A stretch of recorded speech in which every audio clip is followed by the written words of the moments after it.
Hello, everybody. My name is Inkiru from the RN Couple Diaries, and today I'm going to be talking about congestive heart failure. Now, what is congestive heart failure? This is the inability of the heart muscles to pump enough blood to meet the metabolic demands of the body.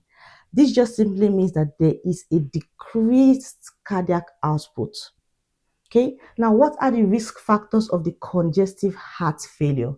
The risk factors are coronary artery disease, myocardial infarction, that's heart attack, diabetes, hypertension, increased blood pressure, congenital heart diseases, that's someone that's born with any congenital heart defects, abnormal heart valves, myocarditis and endocarditis are just infections or infections of the heart. Okay, now there are two main types of heart failure. We have the left-sided heart failure and the right-sided heart failure. Now, what are the symptoms? For me personally, how I remember the symptoms of either side of either type of heart failure is if it's the left-sided heart failure, just think of the pulmonary system. Now, if you go back to your anatomy, you would know that the left side of the heart takes oxygenated blood from the lungs and sends it into the body, right? But if the left side of the heart is not functioning well, the blood backs up into the lungs, which results in pulmonary symptoms of the left-sided heart failure. Now, if you think of the right side of the right side of the heart takes the oxygenated blood from the body into the lungs. Now, if the right side of the heart is not functioning properly, the blood backs up into the body systems, which causes systemic circulation issues. Right now, how do I remember the left symptoms of the left-sided heart failure? Like I said in my previous videos, I always like to use acronyms. Okay, now for the left side, I remember it with drowning high. The D is for dyspnea, that's difficulty breathing. R is for rails or crackles, that's when you listen, you hear like flutes in the lungs. Then autopnea, and we have weakness, that's weakness. Then we have nocturnal paroxysmal dyspnea. This is shortness of breath that occurs mainly at night. Increased heart rate. N is for the nagging cough, and the patient also gains weight at least 2 to 3 pounds daily. Now, other symptoms that are not related to the lungs are hypotension and increased urinary output. While in some patients you may hear the S3 gallop sound when you're listening to the heart rate. Okay, now for the right-sided heart failure, like I said earlier, the symptoms are always in the body systems. Now, I remember this with swelling hands. The S is for the swelling of the hands and legs. W is weight gain.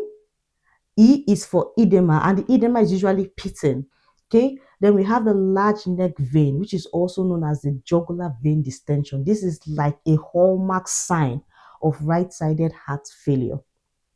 Now, other symptoms are lethargy or fatigue, irregular heart rate, nocturia, that's excessive urination at night, GERD, which means, or ascites, which just means that there's a lot of fluid in the patient's abdomen. Now, other symptoms are hepatomegaly, which is increased liver, anorexia, and splenomegaly, which is increased spleen. Now, how do you diagnose for heart failure?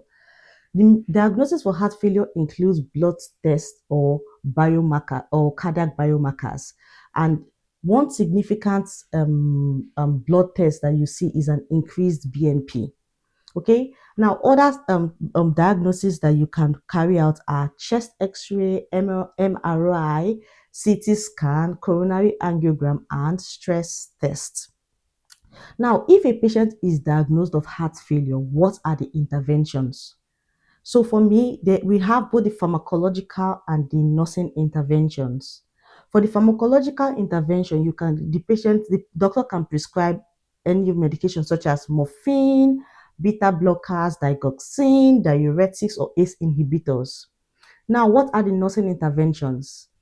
You always have to place the patient in a semi-fowler position, especially if the patient has a left-sided heart failure, because there's already fluid in the lungs just to help it helps to ease the patient's breathing. Okay.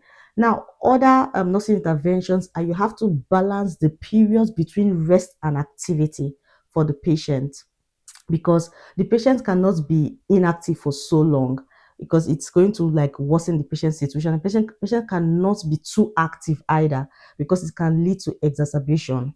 Okay, so you need to teach the patient how to balance between rest periods and activity periods. Okay, now other interventions are you always have to monitor the patient's inputs and outputs. That way you'll be able to know how much the patient, if what the patient is taking in is equal to what the patient is bringing out. Okay, then also have to monitor the daily weight. Now, when you're monitoring this patient's daily weight, you have to ensure that you're doing it at the same time, using the same scale, and the patient is also wearing the exact same clothes, just to make sure that it's like there's a trend. Okay, now you also need to monitor the patient's edema. Okay, and another thing again you need to do is to educate the patient on lifestyle and diet modification, such as fluid restriction. Now, for fluid restriction, all you need to tell the patient is that to spread the fluid through the day, or the patient should try to suck on candy or ice when the patient feels thirsty. Now, other diet modifications are decreased sodium, decreased fat, and decreased cholesterol intake, just to help the patient improve the symptoms of the heart failure and not make it worse, so that it doesn't get worse. Okay.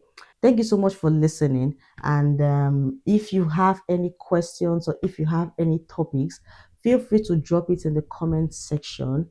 And don't forget to like, don't forget to share, and don't forget to subscribe to our channel.